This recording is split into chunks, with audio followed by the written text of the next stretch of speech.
Hi guys, good day and welcome to my channel. I am J. Anthony Espanyol Orcales and I am 20 years old.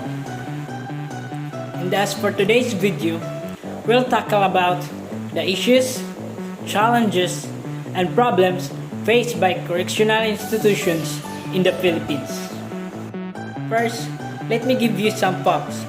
In 2018, the Philippines held the 6th highest prison population out of 21 Asian countries.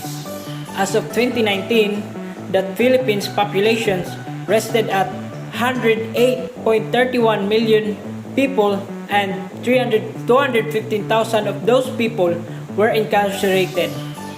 Therefore, the Philippines has an incarceration rate about 200 per 100,000 citizens. There are 933 prisons running in the Philippines.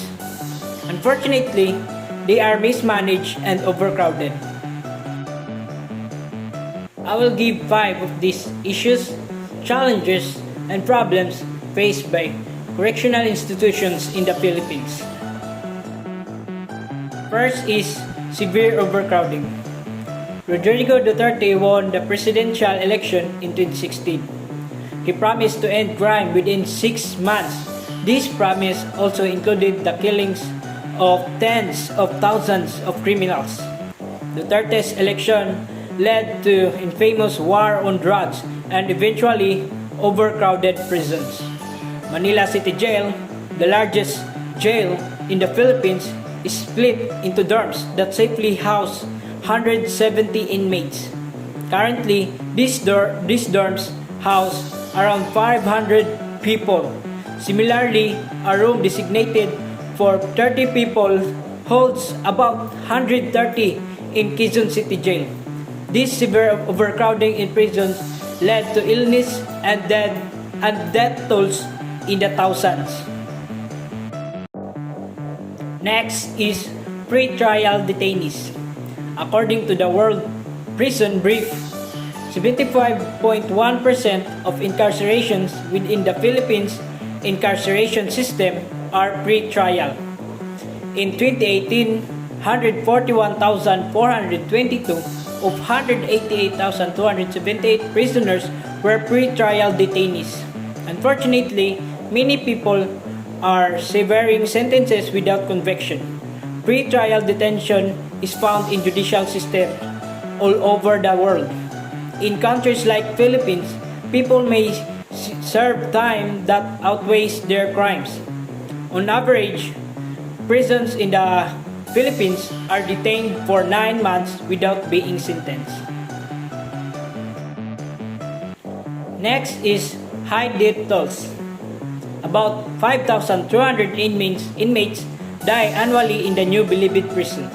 According to Ernesto Tamayo, the hospital medical chief, these deaths are due to overcrowding, dirty living conditions, and inmate violence. At a 2019 Philippine Senate hearing, Tamayo said that there were uncontrollable outbreaks of pulmonary tuberculosis. In addition to overcrowding, poor living conditions, and inmate violence, New Bilibid prison lacks nutritional food and basic health care. On account of these living conditions, Tamayo reports that at least one prisoner dies at New Bilibid prison each day. Thankfully, politicians and prison employees are working to reduce overcrowding in the Philippines prisons. Human rights advocates have also called for the release of vulnerable inmates, hoping to protect them from poor living conditions. Next is vigilante justice. Duterte's war on drugs escalated during his presidency. Jobless citizens were recruited to kill anyone suspected of dealing, buying, or using drugs. This was one of few ways for some people to make money. Many homeless and impoverished people joined the vigilante teams. In 2016, Duterte told the public, "If you know of any addicts, go ahead and kill them yourself." Together, the Philippines police force and unidentified gunmen have killed 7,000 known drug dealers and users since Duterte's presidency in 2016. The Philippines' war on drugs has created the belief that extrajudicial violence and murder are necessary to fight crime. But the Human Rights Watch has turned the narrative around on Duterte.